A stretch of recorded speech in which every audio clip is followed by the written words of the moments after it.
morning now, 60 diesels, right. It's about 7 on a Friday morning. We are loading up, ready to disappear off to France. A couple of days later than expected because work's been mental. As you'll see, we have an Astra van in the workshop. Timmy picked it up, moved it here yesterday. You haven't met Timmy yet, you will do, because we were mental. So it's here. And what I thought I'd do, so I've got some content for Sunday, is actually do this one before I leave. So as you can see, it's running and moving, and it's here on a ramp. So the cunning plan for this morning, couple of hours, is to free the line to the fuel tank off, so that we don't have to have this temporary fuel tank. Adjust that immensely annoying squeaky belt that you will just have heard. Put the starter motor bracket on that I didn't put the other day after we've so I chuck some legs underneath it, lift it up, and we'll see what's left of the underside of it, if there is anything left of the underside of it. And then might even get all excited and put the windscreen wiper arms and the wiper blades back on it that for some reason seem to be in the boot. I even found the headlamp lens, not that I think that's a retrievable thing, really, but we'll just leave that where it is. And so yes, lift it up. And then also what we're going to do is we'll blow that fuel line out so we can suck fuel from the tank. Once it's got a bit more cheerfully light outside, we'll get steaming on it and see what's under here. Anyway, let's get it lifted up.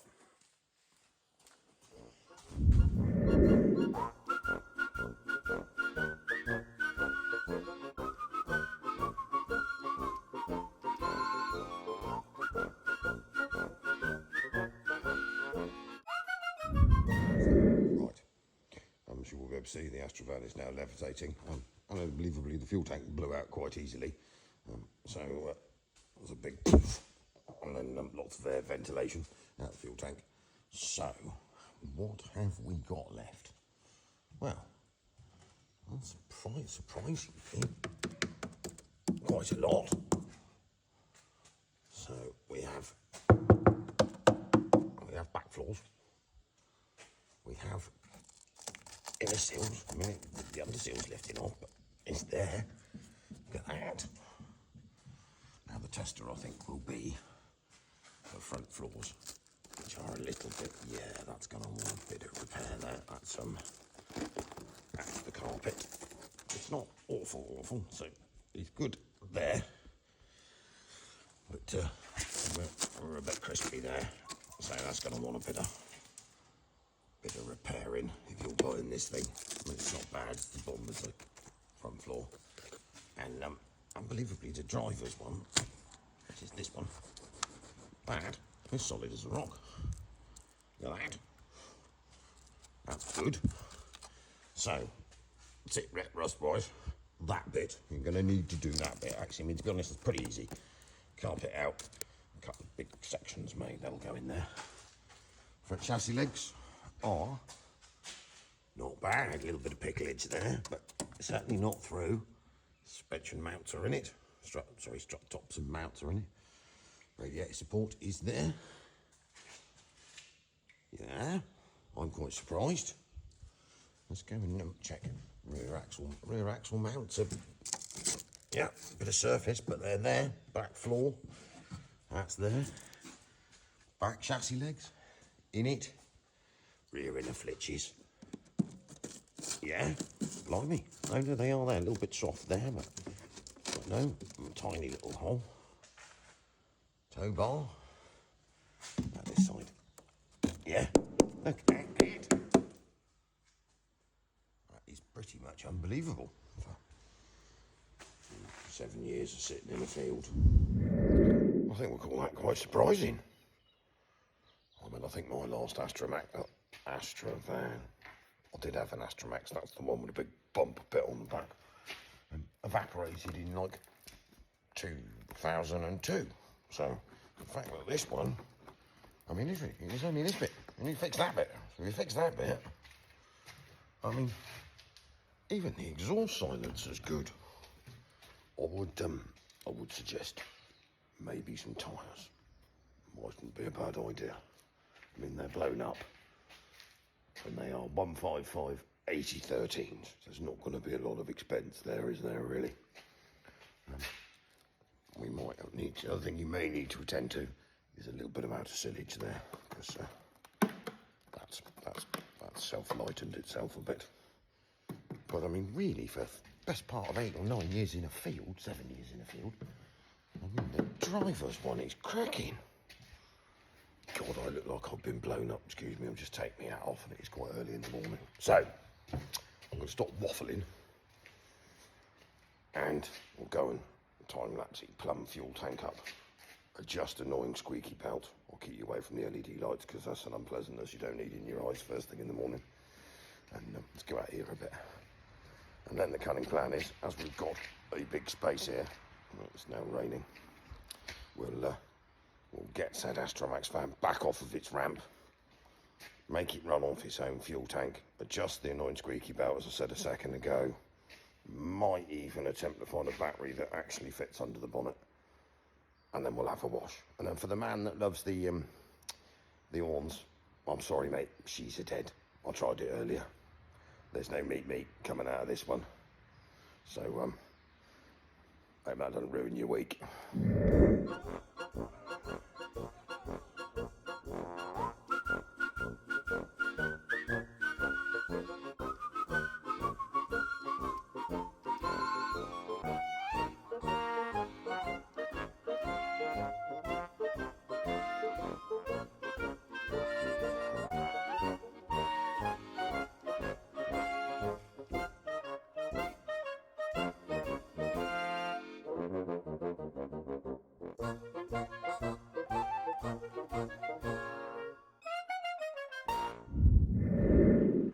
Right, so we're now sat ticking over off our own tank. I'll back to the top quality thing. I've seen I changed the oil, stuck a filter head kicking around, off the manky oil up my arm, getting it off. So basically, we'll go and wash on it a bit before it stops, plays up, or does anything again.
That's that cleaned.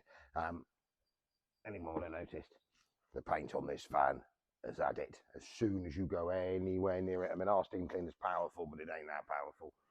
It's just peeling off all over the place.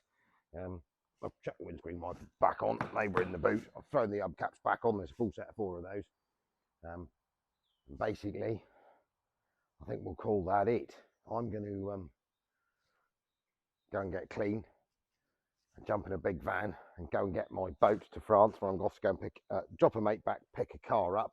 So we're going to video all that. We'll show you that next week, probably week after. And what I might do in a minute, I'm going to raw something in here that I bought last summer. It's also quite retro. And what I might start doing now, I was thinking about 2 videos a week. So one for the sort of rescue-y thing on a Sunday, and then maybe possibly like a Wednesday repairy one. So this is going to be my new daily driver. I bought it last August. I got it on eBay ridiculously cheap because no one found it. It's the same age as this, and I'm not a Vauxhall man, so it's not a Vauxhall. I quite like old French crap, not modern stuff, because that's just a nightmare. I'm a bit Mercedes crazy, so it's not a van, it is a car, and I'll wing it in here in a minute.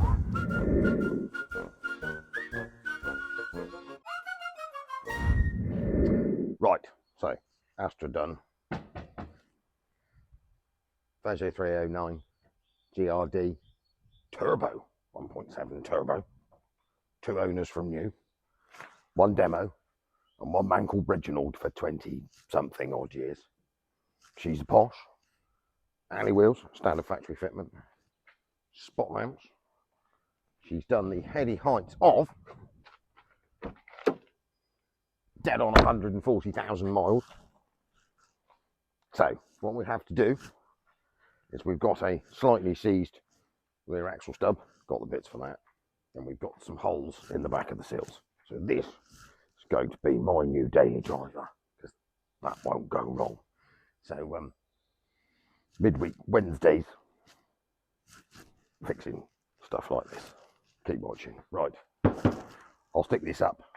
If you want to buy an Astra, eBay, Sunday afternoon, 99p, no reserve, Astra van, diesel, project.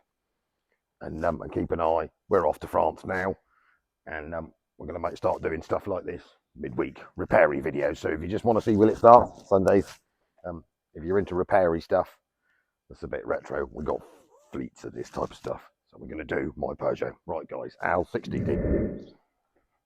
Right, I'll just stick this in. This is obviously the 309 I've just showed you, but before you saw it, it's been sat here since August when I dropped it here.